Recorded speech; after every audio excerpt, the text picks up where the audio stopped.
Greetings, everybody. Welcome back to Homesteading Off the Grid and another morning ramble. I mentioned yesterday that the Halloween season is upon us, and I might or I might not tell stories that might or might not be true. They might or might not have anything to do with my military service, and they might or might not have anything to do with anything else I might or might not choose to talk about. But I did mention that I had a really neat light up jack-o'-lantern from the Goodwill that I got for 99 cents a few years ago. This will be the third year we've used it, so per annum I've paid 33 cents now instead of $20 new for it from the store. Here's a true story. I think I finally cracked the code in how to deal with the public school systems. I was having an issue, and and this is thankfully to so many of you, our subscribers, who gave your input when I talked about should we consider homeschooling and all these things. If you follow regularly, you know I lived outside of the country for the United States, or I lived outside of the United States for many years. I lived in the Philippines for almost 6 years. I had to kind of forget my own culture and learn a new one. And now that I'm back, I'm not only relearning so much of what I used to know, but so much has changed in the years since I was gone. I'm kind of like learning a lot of stuff that I never knew in the first place anyway. I guess I wasn't here to, I hate to use the word evolve because I don't really know if that's appropriate or not, but I guess change with things as they changed. But my point is, I think I cracked a code and I want to share it with you. I got some forms and a letter. These schools like forms and procedure and stuff. But I think I was able to come up with my own form and procedure to crack this code. But it looks like I'm going to have to turn the lights on here in the woodshed to be able to read this to you. But I wanted to make sure you saw my light up jack-o'-lantern. I'll be right back. Okay, guys, I'm back. I can see now. I just hope I don't see any squirrels in here. So anyway, trying to get my jack-o'-lantern in there. All right, if you've been following, you know, and guys, I'm glad I brought up this issue because we get so much help from you guys. I don't really understand a lot of things, the way things are done among the general public and in society.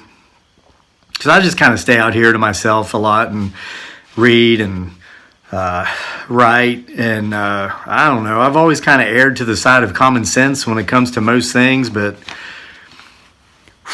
man, when you deal with other people, sometimes that's just not possible. So anyway, here's the deal. My son had a toothache.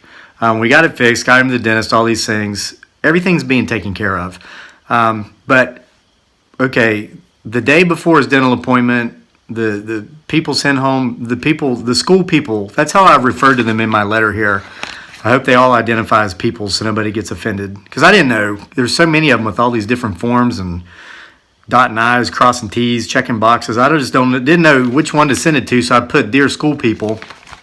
So anyway, they leave a call, and then they send a letter, then they send a form with all these boxes checked about my son's in pain.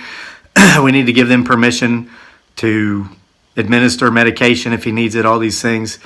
Well, I filled out a permission form at the beginning of the year, in that thick packet of all these forms where you got to agree not to sue anybody for this, give them your permission for that, don't sue anybody for this, give them permission for that. I sent all that in, and one of them was a medication administration form, and I put, anything, whatever. If my kid's in pain or whatever, give him what he needs, okay? I'm not going to sue you.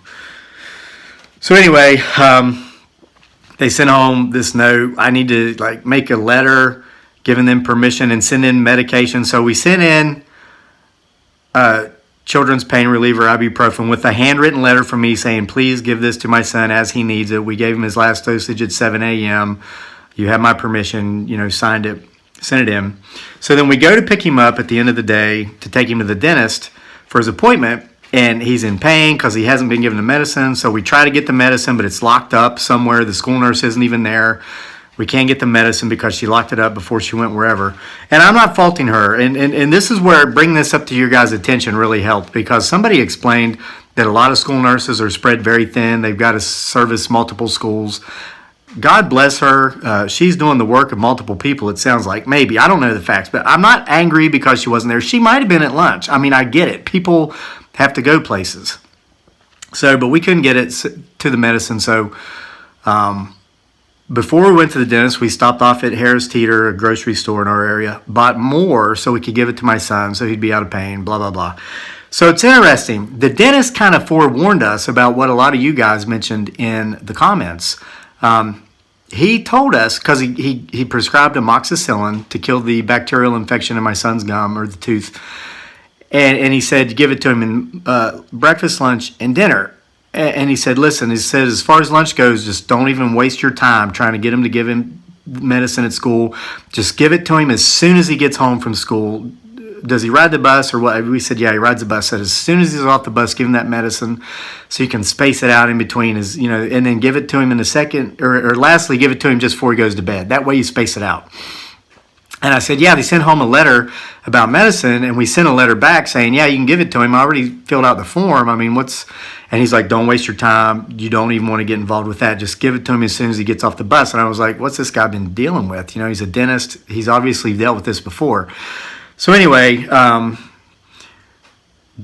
we send our son back to school. Fortunately, he didn't have any pain. Okay, the amoxicillin's working. We gave him pain reliever before he went. He's not in any pain. This is not his story about my son's in pain and nobody's doing anything. Okay, he's not in pain. But he brought home another form that day. Two forms. Okay, there was another form, which I've already filled out, about allowing them to give them medication, and I'm not going to sue him. And then, okay, we took him to school the following day because my wife and I talked, my beautiful bride dearly and I talked, and we said, he's got a 40-minute bus ride. Let's take him to school in the mornings and let's pick him up at least for the 10-day period, which is a couple weeks, maybe school weeks, whatever, that he's on this medication. So as soon as he gets in the car, we can give him his medicine. That's going to get it to him 40 minutes sooner because he's not riding the bus, stopping every 3 minutes to let kids off till they get to our house. So we write a note. Hey, our son's we're going to be taking him to school, coming to school and picking him up and bringing him home until further notice. So he's not going to be riding the bus. So, he sent another form about this, and I wrote a letter and I signed it, but I guess they have these forms. All these forms. So anyway, and I get it, I understand it, but look, this is my fault. This is not their fault. I'm not blaming the school. What I'm saying here is, like when I opened up with this video, I lived out of the country for many years. I forgot how things are done here. I forgot about the excessive fear of excessive litigation in the United States. There was a wonderful woman that left a comment yesterday on that video about how she used to work in the schools for 15 years, I think. And she said she's seen where kids in the public schools have had asthma attacks, and the schools have been given permission to give them medications, inhalers, whatever it is, but they still called 911 and waited for the EMTs to come and administer this medication because the people in the school systems were so terrified of being sued by the parents. And I get it. I understand. And I'm trying to explain this to my beautiful bride, who, of course, as you know, if you follow our channel, came here from the Philippines. They don't do it like that there. I don't know of anywhere else in the world where everybody is just so lawsuit happy. Everybody's suing everybody for everything that they think they can. And most people get money because most people settle out of court to keep it from going to court. It's insane. So anyway, I've been reminded. Thank you for pointing all this stuff out in the comments. And so with this reminder, and I'm trying to learn. I'm trying to get caught back up to speed. I mean, I've been back in the U.S. for a couple of years now. And I figured out something I think here that might help you guys. I'm sending in these forms. I'm filling out these forms, even though one of them I've already filled out. I guess maybe you got to fill it out a couple times. But I made my own form so they'll feel better about this process, and maybe they'll give my son medicine if he needs it. I don't think he will, but we're going to be picking him up anyway until we're past this point of him perhaps needing medicine and perhaps not. And by the way, guys, this is a true story. I mean, with the jack-o'-lantern thing. A lot of people are saying they want to hear some Halloween stories and some stories. I'm probably going to tell some stories. I love to tell stories. But this is true. All this stuff with these notes, forms, permission slips. So here's what I wrote, and I want to share this with you guys. You'll understand what those symbols are here in just a second. So here's my note. Dear school people. Again, I hope they all identify as people. We have signed and returned the forms you've sent home with our son, RE transportation arrangements. That's because we're going to be picking him up. He's going to be riding a bus. And medication administration. This one for the second time this year. To complement our written permissions. Hopefully this will now suffice. So we're hoping that with our written permission, with the note that I've signed and their forms, this will work. Then I've got all the symbols. Okay, now below the symbols I've written, please dot at least 3 I's and cross 3 T's and check at least 3 boxes in the figures above to confirm receipt of this letter and return it home with our son.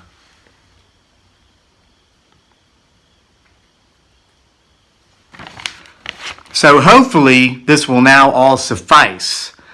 I don't know if we should... this should do. I mean, I don't think any foreign languages are necessary here. Everybody we're dealing with seems to speak English. Though there is a lady down there who speaks a foreign, or who teaches a foreign language, and I don't want to. You know, some people know where I live. I don't want to embarrass anybody, but she teaches a class that's a foreign language, and every time you see her, she speaks to you in this foreign language, and it's not Spanish, which I would think they might teach because we do have a higher Hispanic population in the area, and that would be a foreign language. It might be actually usable just in our environment here, but it's not that. It's one of the European languages.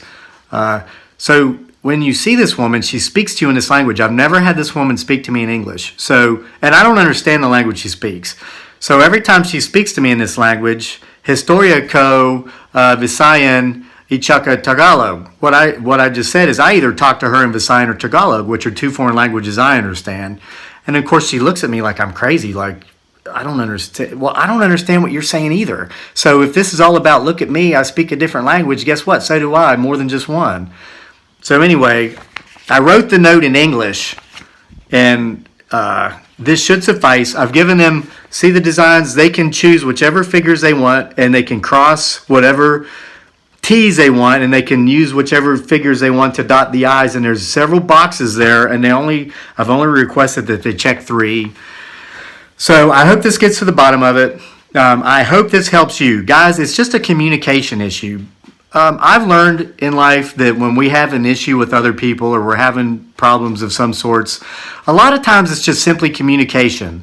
And the public schools where we live are very good as far as public schools goes. I know we've got the best in the country. That's why I moved back here. When I came back from the Philippines and brought my beautiful bride, my darling son with me, I came here because we got the best public school systems in America. I'm convinced of that.